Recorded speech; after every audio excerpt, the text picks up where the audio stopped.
Shruti, I'm head of Joshi Advocates. Thank you very much for joining us in this video. In the next 5 minutes, we'll explore 1, what is asylum, 2, what are the requirements, and C, what is the process.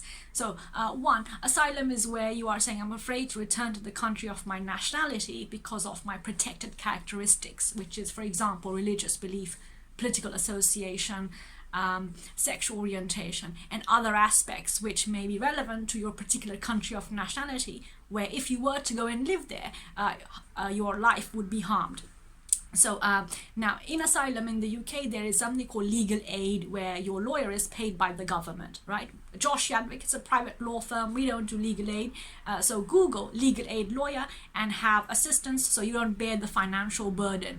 Now, asylum is where also the requirements would be, yes, I'm afraid to return to the country of my nationality, but Home Office has 3 different segments in asylum. So 1 is the refugee status, 5 years, or humanitarian protection, where you don't really meet the refugee status criteria, but Home Office says, okay, there is still a crisis where you would qualify for HP, humanitarian protection.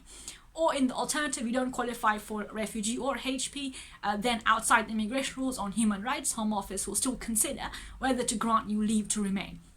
So that, in a nutshell, is what asylum consideration looks like. Now, the first segment I just made a point on, a refugee status, that is where, for example, a country like Ukraine, where there's a war, or earlier this year we had Sudan, and Home Office has a country guidance policy on every country where there's a risk to life on several different aspects. So if a country of your nationality is one of the listed countries on country guidance, you get an idea of what the Home Office knows already about that country, and as a result you can assess the strength of your asylum claim. Now, so refugee status, where I'm afraid to return to the country of my nationality because of, say, political association, religious belief, sexual orientation, for example, medical conditions. I mean, there are many different aspects. I'm just listing a few. Now, Home Office will see, is there a risk to life? Would you face harm? And many questions around that. How would you face harm? By whom? When was the last time you had a threat to life? XYZ. What evidence is there that's reasonably available to you that you can show the Home Office to support what you're saying? Now, if the Home Office accepts 1, yes, there's risk of life, Home Office will consider, would the risk of life be minimized, or there'll be no risk if you were to relocate? I don't live in a big city, live in a smaller town, and still have the protection to your life, and therefore Home Office will say, you can relocate, therefore we refuse the refugee status. Or the Home Office says, no, there is no possible way you can relocate and still be safe, and therefore accepts the refugee status criteria. Now, let's say Home Office does not accept refugee status criteria. Home Office, like, there is a risk of harm, but we're not really that sure about the level of risk, because there isn't actually a war there, for example, in the country of nationality. So they would look at the HP criteria. Is there a humanitarian crisis? And if there isn't, then they would say, okay, fine, you don't meet that criteria either. And ultimately, Home Office look at the immigration rules outside the rules on human rights, family life, private life, any other aspects relevant to your particular situation, and consider whether you should be given leave to remain in the UK outside the rules on a discretionary basis. Now, those are the 3 segments on how asylum is considered. And now imagine Home Office, worst case scenario, refuses the appeal, then you may have the right of appeal and go to the court and seek to persuade the judge on that aspect. Now, so that's the asylum in a nutshell.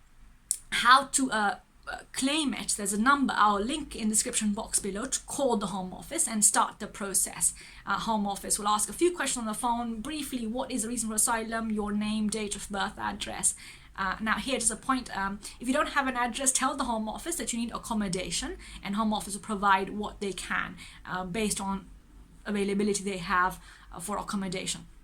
Now, the interview process could take time. There is no time frame, but say, for example, your asylum is pending for more than 12 months since your screening, where you get the ARC card, then you may ask the Home Office by email for permission to work, and you would get permission to work if your asylum is pending for more than 12 months, and the permission to work would be on shortage occupation list. So it's a list of jobs that you could get employment in, provided that your asylum claim pending and Home Office grants that permission to work.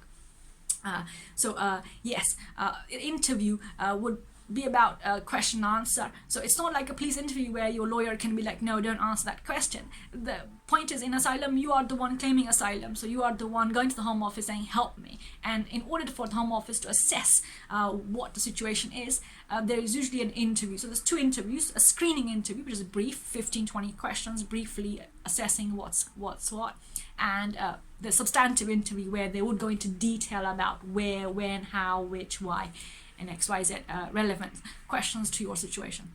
Now, I hope that's been helpful. As always, contact me, details below, subscribe, and I'll see you next week. Thank you so much. Take care.